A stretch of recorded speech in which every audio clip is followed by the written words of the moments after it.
Well, I began dancing in my home, I guess, when I was about 6 years old, and my brother and, well, both brothers, one played the violin, one played the banjo, and they had a lot of their friends and some of their cousins would come to our home and make music on the weekends. And I just grew up dancing for many, many years, and I've always loved dancing. And then after I married, my husband and I taught school, and we had parties at the school, and he and another teacher would call the square dance numbers, and we taught a lot of those children in the high school, at Laurel High School, to do square dancing. And then one of my neighbors went to South Carolina to Saluda, where she was visiting some of her kin, and I was about 10 or 11 years old at that time, and she learned how to do the Charleston.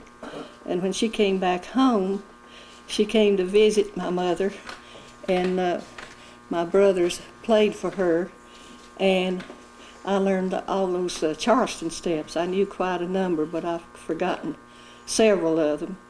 But as you look at my dancing on television, you will see that I did get a few of those steps in. And so I enjoy dancing very much. I would call my dancing more, maybe it's half, there's just a little bit of clogging in it, not all that much. But it might be more of a buck dancing. I want to call it a refined dance that the ladies did. Is a little bit maybe more energetic for them when the men did it. Well, I think the clogging has more toe and heel dancing in it, and the buck dancing has maybe a little more shuffle in it, and not as quite of heel and toe steps. They were not quite as pronounced as the clogging.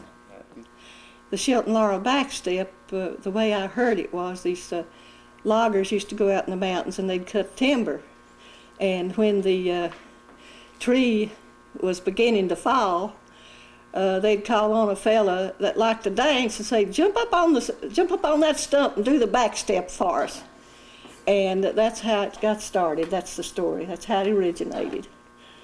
And it originated on Shelton Laurel, so Shelton Laurel Backstep. Mm-hmm.